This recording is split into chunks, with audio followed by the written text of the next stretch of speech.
Hey there. Welcome to this brief presentation on, what embedded system is, where all it is used, and how can you go about, learning it, and what are the different subjects, topics that you need to focus on. And before we dive into all of that, I just want to briefly introduce myself. So my name is Piyush. I've been working in the embedded systems or semiconductor industry for about a decade now.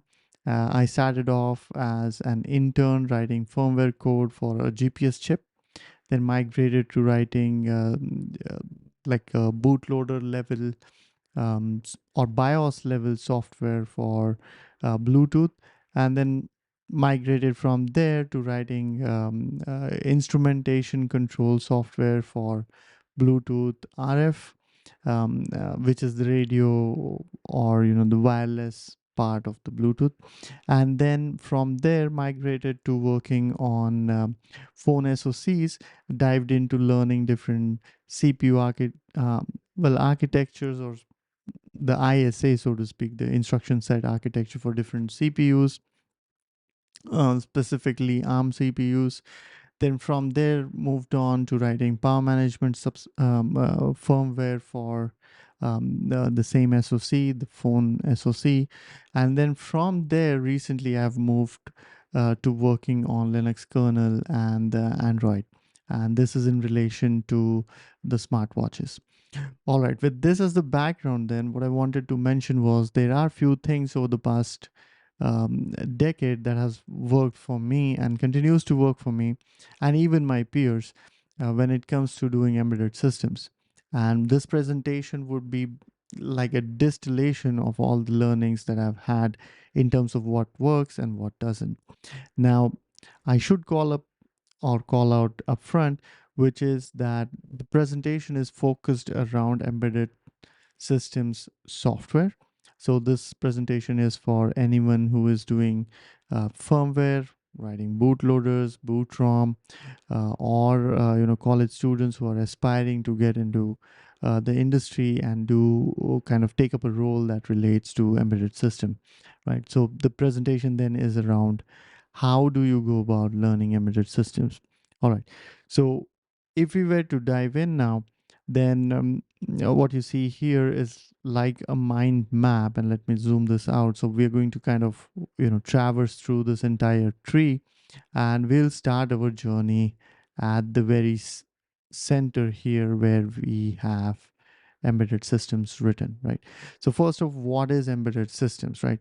So if you take any electronics that you're aware of, consumer electronics, industrial electronics, whatever it is, uh, so embedded system is typically electronic devices that incorporate a microprocessor, uh, you know, with their implementation. So it could be like a thermometer that uses a processor to display the temperature value on the screen. It could be a video game cartridge. Way back in time, we had those.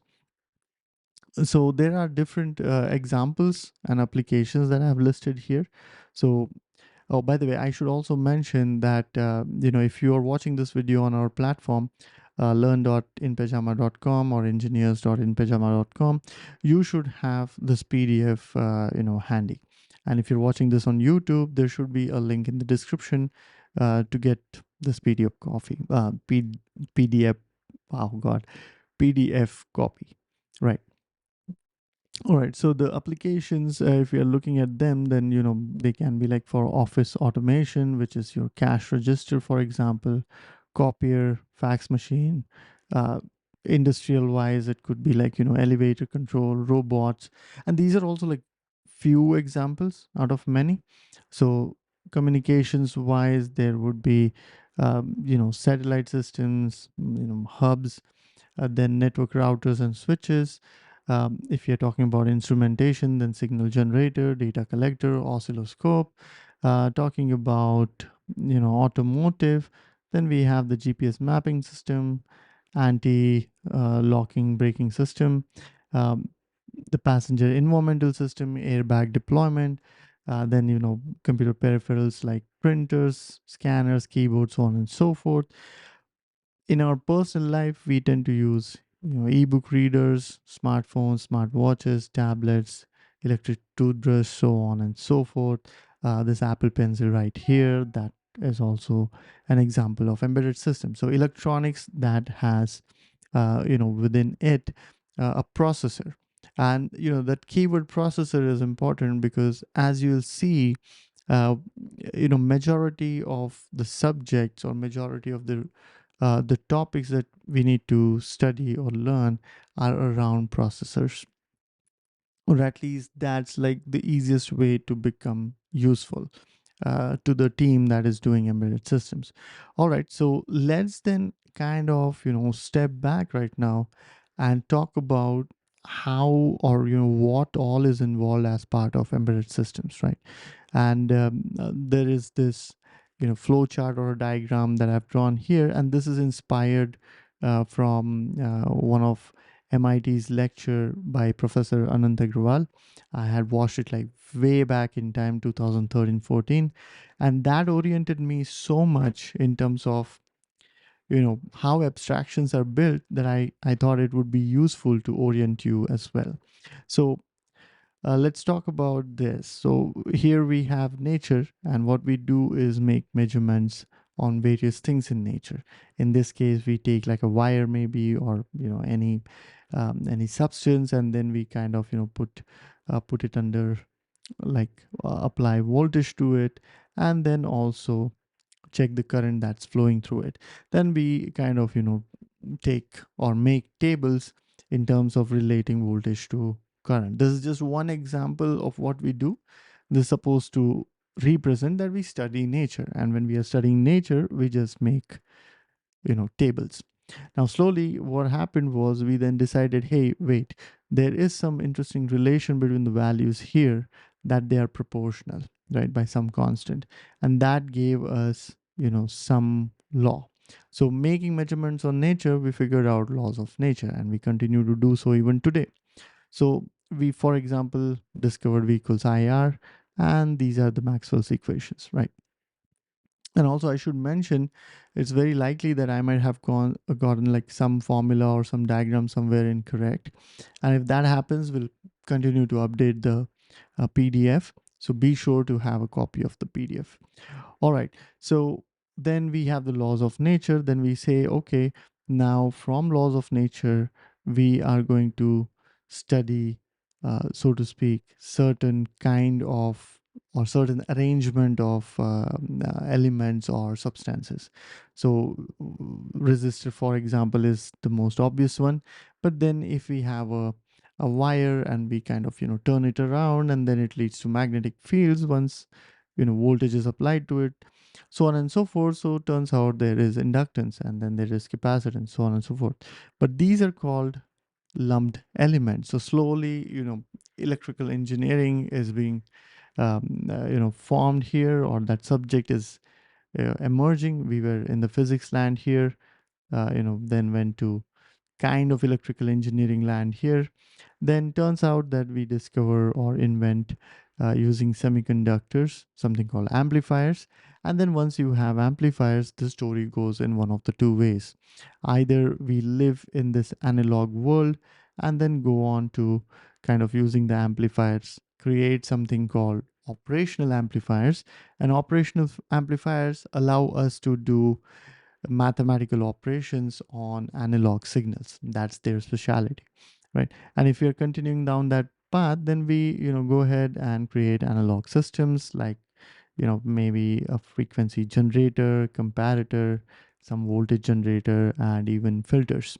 Again, I'm not going to deep dive into all of these. If you're a student or you're an engineer, hopefully all of this makes sense. If not, that's all right, you can Google search these. And also, as it pertains to our discussion here, obviously the analog path is not as much useful. But then, okay, let's say we make some analog systems, and then we can have applications built or created using these blocks as something called primitive. So primitives are uh, given input. If the input is of a certain kind, the output is also of certain kind, and that is guaranteed. right? And that's also what we call an abstraction. If you can create a box, input into that box something very specific within the bounds of the specification, and something is output which is also known upfront. So if you know the input, if you can predict the output, then that's called an abstraction, or that's called a primitive. So using that, we can create like control systems, sensors, toasters, all of that good stuff. All right. So if Well, this was the analog path, right? And that is what we are not bothered about as much. And what we'll do now is we'll go towards and explore what happens if, instead of allowing the signal to like be a continuous variation here, what if we um, you know, restrict it to be within two values, so to speak, a discrete and quantized signal, right? So once that happens, we are talking about digital electronics. And as part of digital electronics, we have the gates here, the logical gates. And then moving on, using the logical gates, you can create something called combinational logic or combinational logic functions. And if we throw in kind of the notion of memory, then we arrive at something called state machines, or clocked abstraction or clocked circuit. So this is like a function that is implemented using these components right here, but with the notion of memory. And when it is clocked, on each clock input, this function or the circuit tends to change its state, right? And that is a useful thing. So the traffic light, that's like a sequential or clocked circuit in which you have that system going from one state to another. In case of traffic lights, the state is the lamp that is glowing red, orange, green, so on and so forth. And now what happens is, because the clocked abstraction here is a sequential circuit, we can cleverly use sequential circuit to look at some other stored bits and decide its next state based on what is available here. And that slowly gives us the freedom to create a machine that can read instructions and then act on those instructions. And that's what gives rise to the instruction set architecture. Or also, at this point, we have the notion of CPU. Now this becomes important, and that is why it is colored in orange here. So now, using this instruction set architecture, we can create more rules on top of it. We can assume that a given instruction set exists, and then using that, we can create programming languages like assembly, C, so on and so forth. And now, as I'm also pointing out here, the orange box is what we intend to master, but more about that in a while. So now, once we have the language abstraction, so to speak, once we have hang of different languages, C, assembly, C++, so on and so forth, we can now say, hey, there are certain function calls that are given, certain libraries that are implemented, right? And using those libraries, then can we write interesting scenarios? Can we implement interesting programs? Can we do interesting calculations? And so this notion of an underlying system or an underlying code that's always present, or can be assumed to be present very reliably, gives notion to this idea of operating system and system calls. So operating system is like managing the hardware, let's say, but it exposes certain APIs that, if you call those APIs, certain services will be provided to you. For example, if you open a file, then on a disk, the operating system will figure out how to open that file and present the content of that file to you. So something of that nature, right? But then this is like the journey. And then everything in green here, let me just, yeah, everything in green is typically what an embedded software engineer uh, kind of needs to know. And within that also, this orange part here, the instruction set architecture, languages like assembly, C, and system calls is typically what they heavily use to design their solutions, right? An embedded hardware engineer would be kind of, dealing with design of the CPU, which is on this side, or you need to know all of these to be able to design a CPU that supports this instruction set architecture. Okay, so the green, everything in green is good to know. It just enables you to be useful on a team much faster. You can become like a reliable engineer on that team. And the team in question here obviously is an embedded systems software team, right?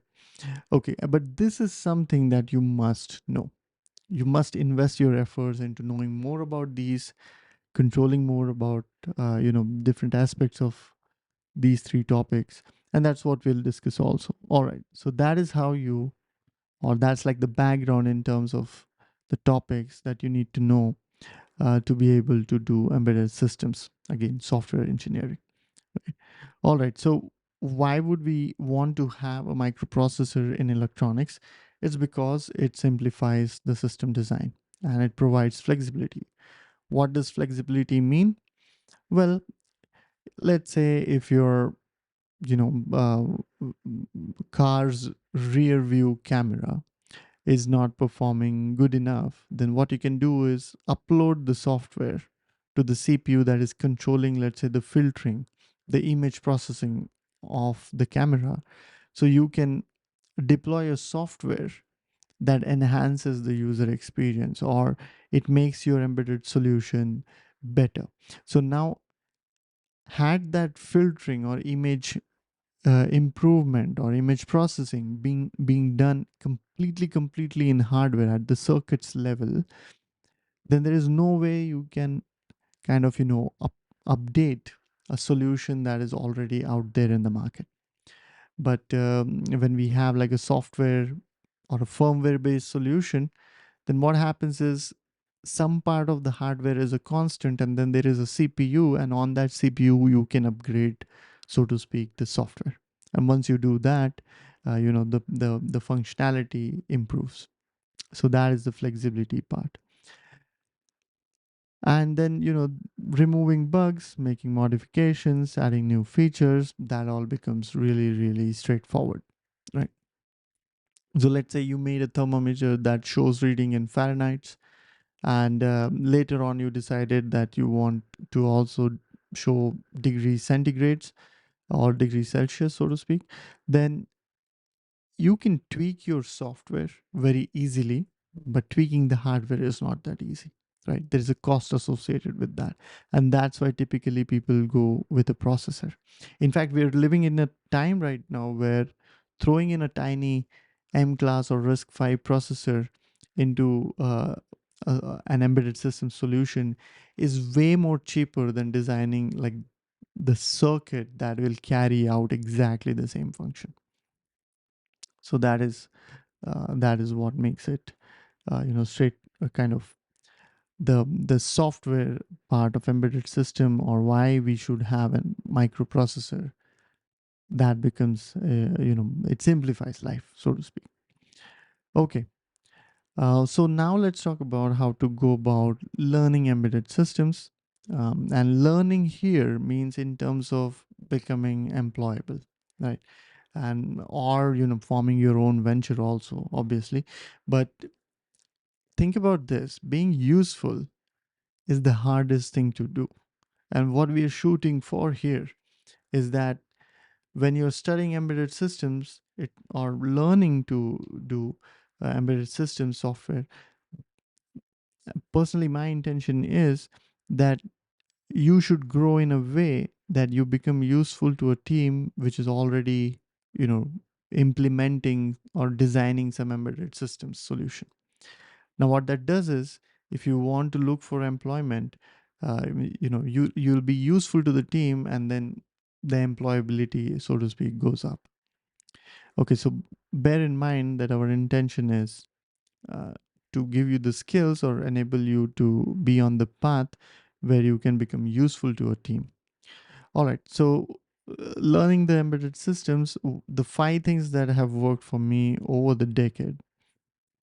is learning about microprocessors, how they work, the internals, instruction set, architecture, what instructions are available, how do they work, how do they talk to memory, so on and so forth. That all is part of this. Then after this, you have to master some programming language. And for embedded systems, assembly language, C language, and Python can make you immensely useful. Now, Python is an oddball here, but I'll explain more about Python. There's also Rust and C++ that are gaining traction, but most of the source code that I have seen is in C, primarily in C, and then there is some assembly because assembly language is required to control processor specific features. Um, so we'll look into that in a while. But then, okay, so you need to learn microprocessors, you need to learn programming language.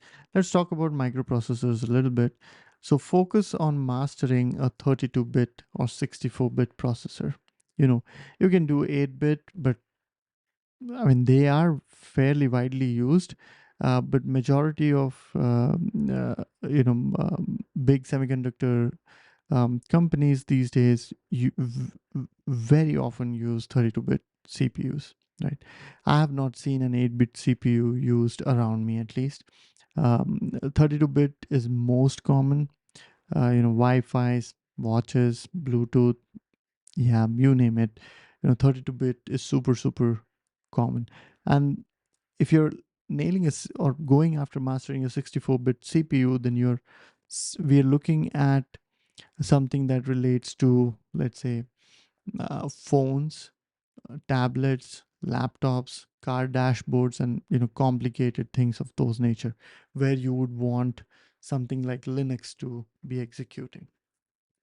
All right, so focus on mastering a 32-bit or 64-bit processor, and within that, what are our options? So M, R, A class of CPUs, or RISC-V class of CPUs, or the PIC microcontrollers and CPUs. I haven't worked as much with PIC, so I would recommend doing M, R, and A, specifically M, followed by A, and then in parallel maybe RISC-V. R, I haven't seen it used as much, but the engine management in a vehicle, or any real time processing, for example, involves an R class kind of a processor. And again, you can search more about these online. I'm just giving you inputs in terms of what you can go explore. Okay, so programming languages wise, I was telling assembly is important. It's usually involved in booting up a processor, right? So if you want to be an embedded systems software engineer worth his salt or her salt or their salt, you have to ensure that you know assembly, because you should absolutely know how a CPU boots up. It's important. Otherwise, you kind of depend on others to boot up the CPU, and then you are that person who can write code on top of some other code, but not boot up a CPU from scratch. And you should have some idea of how to go about doing it. The other reason as to why assembly is important is because what happens is there are certain CPU features or SoC features like cache management, like mutexes. So they are at the bottom implemented using some assembly, and this assembly code or function gets called from C typically. Okay, so that's that. C is the workhorse, most popular language of choice when it comes to writing the firmware, bootloaders, boot ROM, so on and so forth. Again, Rust and C++, I've also seen those being used, but not as much. 99%, I would say, in my opinion, is C. Rest 1% is Rust, C++, other stuff. Then why is Python useful? Well, Python, what I've noticed is it is super useful to automate things. So you can write your build system, you can write you can essentially do some um, scripting for your continuous integration and deployments type of things. So all of that, it's good to know Python. it's a very nice glue language. And okay, so after the microprocessor and programming language, we have the operating system. So if you know something about it, it definitely helps being more useful on a team. And then what I've noticed for embedded system, of course there is embedded Linux, there's all sort of stuff, but I have noticed that FreeRTOS is most widely used, and it's just 4 to 5 files in terms of the features that it offers. So very easy to kind of get a hang of and be able to use kind of in a project. And I've also seen that to be the most widely used. There is also like Zephyr, and then VxWorks, ThreadX. Then there are others also, but FreeRTOS would be my recommendation. At some point in all of this, you have to migrate away from FreeRTOS to higher level operating systems like Linux. If you're working on, again, tablet, phone, watch, things of those nature, or the car dashboard, that becomes useful knowing Linux. Again, we'll talk about peeling the onion. And then you should know something about the tools, right? We're writing all of this code. Where is it? Okay, let me move it around. So we know something about microprocessor, we know programming language. Let's say we want to write some code on an operating system, then we should also know what tools we should use. So my recommendation is that you should know the compiler toolchain, GCC and friends, so to speak. GCC and friends. So look up compiler toolchain if you're new, and you'll be presented with things. You should know certain debug tools, for example, GDB. That's a good debug tool to know. And then you should know Linux command line or shell scripting, just because this makes life easy, right? And as part of your development environment, these are going to be involved anyways, right? So typically you'll be working on a Linux machine, with tools like GCC, GDB, so on and so forth, OpenOCD and all of those. All right, then what should you know about the hardware? You should know something about hardware, and my recommendation is that try and delve into FPGA-based design. Try and design your own electronic circuit, like a counter. Um, yeah, I think a counter is good enough. And then the idea is get some idea of how hardware development happens, how circuits are designed, right? And in terms of hardware, one other thing that I would recommend you should always keep an eye on and know is certain protocols. And UART being the most famous or the recommended one here. The reason to that is anytime you're doing bare metal boot up of a CPU, or even when you're booting up an operating system, the logs will appear on the UART. And that way, what will happen is, knowing UART will enable you to be able to debug the initial bring up phase, debug during the initial bring up phase, right? System initialization phase. Then there are protocols like I2C, SPI, these are good to know. And then slowly you can also migrate towards learning USB, PCIe, Ethernet, and so on and so forth, CAN, and so on and so forth. Learn something about SoC design. SoCs are like the thing these days. Everyone's making an SoC because if you have more circuit together on a tiny die, then turns out you can drive things faster. There's less space for errors because of how physics works. So what happens is people not only have CPUs now, they don't only have CPUs, but the CPU is surrounded by a lot of other things, right? And it's almost like a motherboard on a tiny chip. That's what system on chip is, right? So you should know something about what system on chip is, and some idea of their relation in terms of how hardware design hardware design kind of leads to SoC. All right, so then we are pretty much through. There are only 5 to 6 things: microprocessors, programming language, operating systems, right, tools, and hardware. That's about it. So if you invest into knowing all of these, then you become better and better as a embedded systems software engineer. Now, what I have here is kind of a sample plan, and this is mostly for students, young professionals, or early career folks can also take advantage of this and try to kind of deploy this. Also, for people who are wanting to, let's say, shift into embedded systems, this might be a good strategy. Again, the timeline is as it pertains to a student, an engineering college student, um, but feel free to tweak it as to how it would fit better for you. So, in terms of, let's talk about an engineering college student, right? So, you join out of school.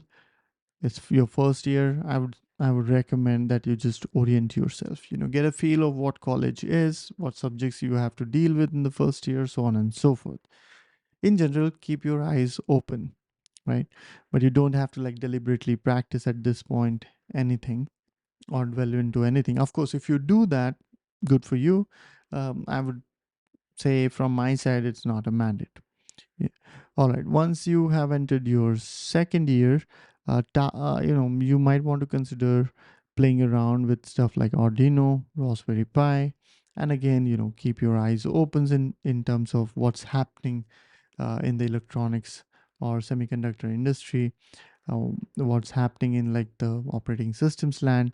Just keep your eyes open and try to develop some applications or get like experiment with Arduino Raspberry Pi so that you get excited about controlling the world around you, right?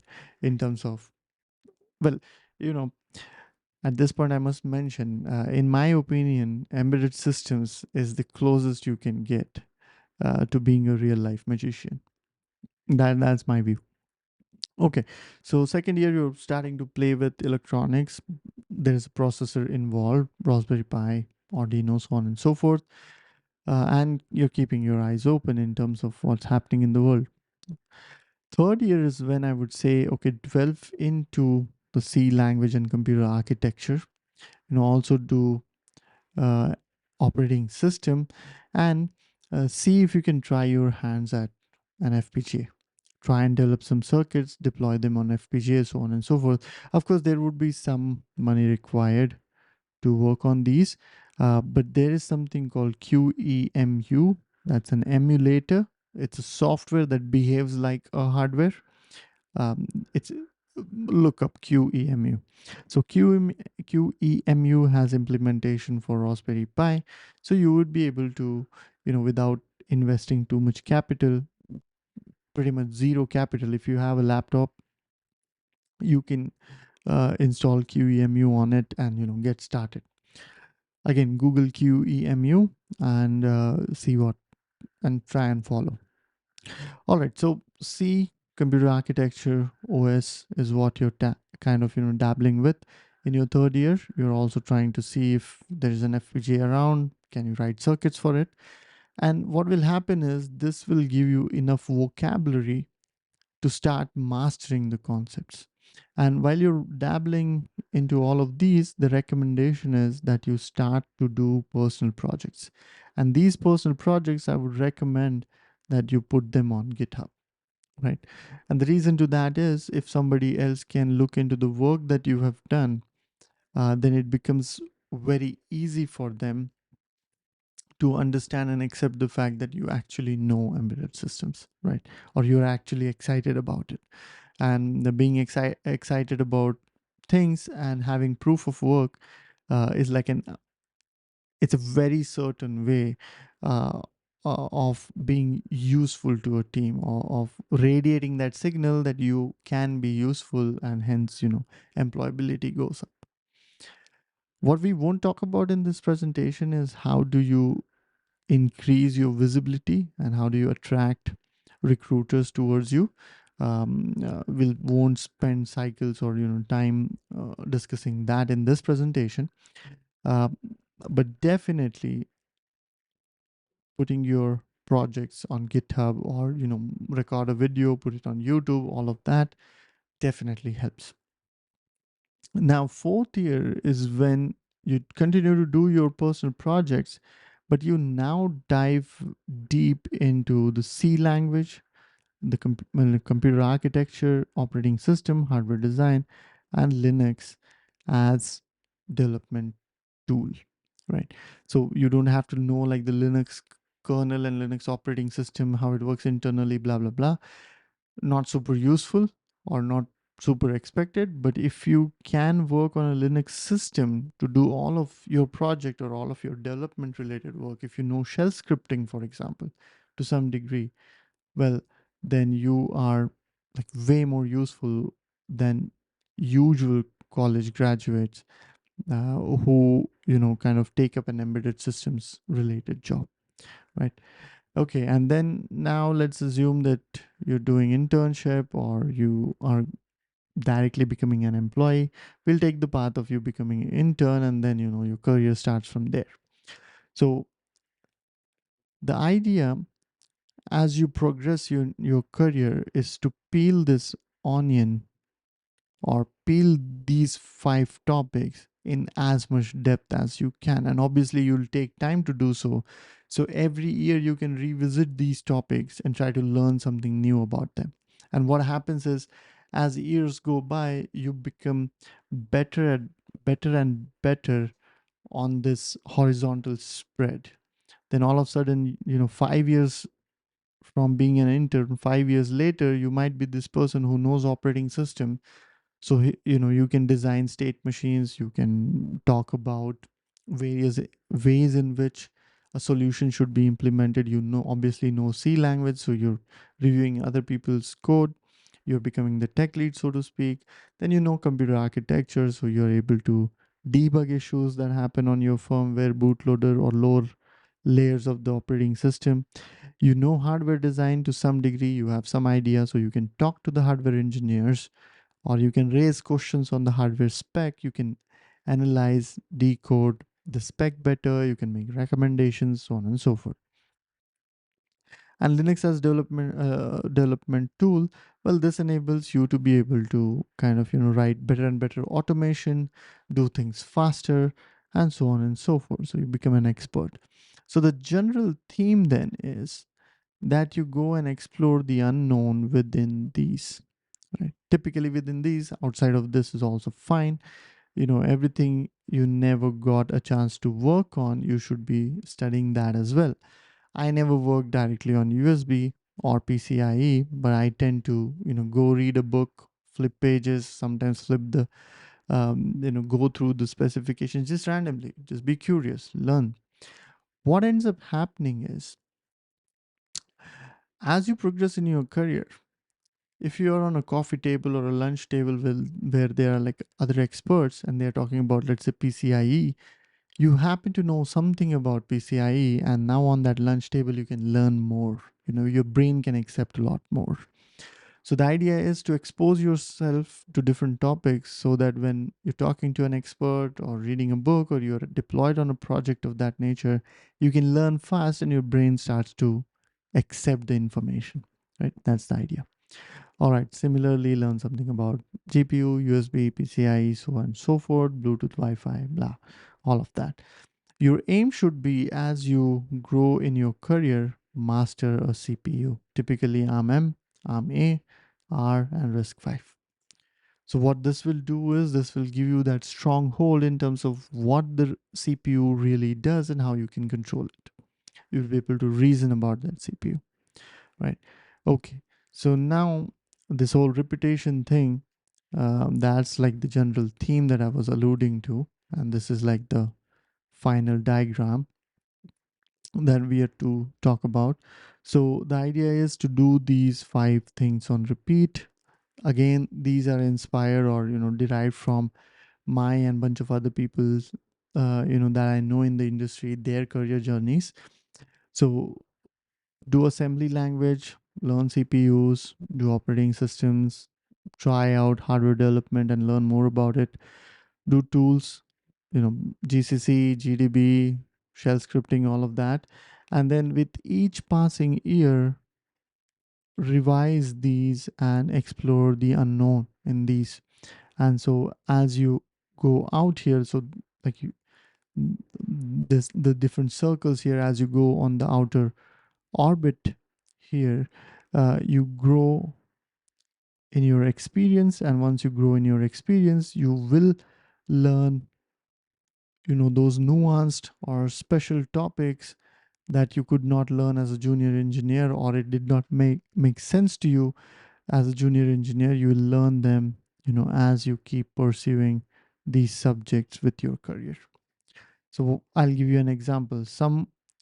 You might not understand some part of assembly language, or some part of C language, or some part of how assembly and C gets mixed. You might not understand that in your early career, that is. But let's say if 3 years down the line, when you are studying CPUs, now all of a sudden you know a lot more about CPUs, and when you revisit back assembly and C language, a lot of things might become obvious to you that you could not understand earlier. Things, for example, the volatile keyword initially doesn't make sense, but once you know about CPUs and how caches work, all of a sudden volatile keyword makes sense, right? Then you can reason about the const keyword, what it means to be a const in C. Is it really a constant? Can you manipulate it? All of that becomes clear as you know more about CPUs, right? So I call this circle the virtuous circle, because the more and more you study from these 5 topics, the more and more of a better embedded software engineer you become. Now, I must mention one other thing, which is you take any embedded system, there would be 3 of the 5 things there. You're either working on a bare metal system with assembly C and a CPU and using some of the tools, or you're using, maybe you're not working on a CPU, so to speak, directly, but then you're working on a CPU that is deployed on an FPGA, right? And then there are tools involved, and then C language, and so on and so forth. Or you're working on a solution that has a processor, an operating system on it, and the application written using C code, right? So that is what is amazing about this circle here, that it makes you useful. At least it has made me useful over the past years. It has made a lot of my juniors useful, and I've seen a lot of people grow up in their career like really fast following this scheme. So, well, with this, we kind of come to, the end of what embedded systems is, where all it's used, how can you learn it, what are the topics that you need to learn, and why you need to learn those. So with this, we'll conclude this presentation, and hopefully you enjoyed as much as I enjoyed making it. See you around. Bye-bye.